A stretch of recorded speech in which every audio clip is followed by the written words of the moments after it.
Aussi longtemps que nous vivons notre propre vie, tout sincère que nous puissions être, nous regimbons contre les aiguillons et nous nous faisons du tort à nous-mêmes. Ainsi, nous devenons de plus en plus sourds et aveugles spirituellement. Saül fut aveugle pendant 3 jours, afin qu'il puisse reconnaître sa cécité spirituelle devant Dieu.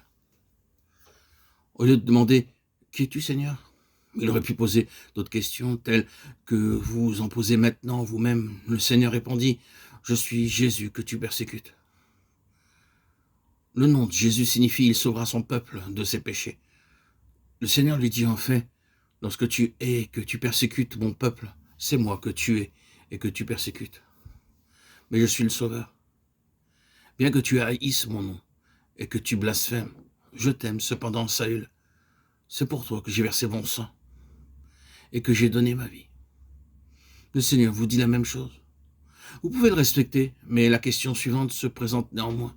A-t-il pardonné vos péchés? Vous a-t-il délivré de votre nature de péché? Est-il venu vivre en vous?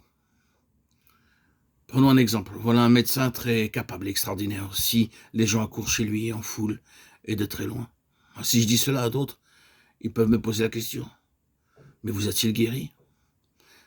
Avez-vous jamais été le voir? Si je dis non, pas moi, mais c'est ma femme qui vous le dit. Ils s'impatienteront et demanderont, mais qu'en est-il de vous? Le Seigneur Jésus-Christ dit, je suis Jésus, je suis le Sauveur, je suis mort pour tes péchés. Si vous dites qu'il est devenu votre Sauveur, l'en avez-vous remercié? Avez-vous obtenu l'assurance que vos péchés sont effacés? Vous a-t-il libéré de votre nature de péché?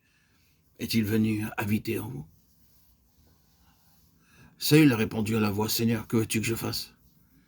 Le Seigneur lui demanda d'aller à Damas où on lui dirait ce qu'il devait faire. Bien qu'il fût très connu, il devait obéir avant tout à Dieu et faire scrupuleusement ce que Dieu lui disait. Le Seigneur ne lui a pas dit personnellement beaucoup de choses. Acte 9:6.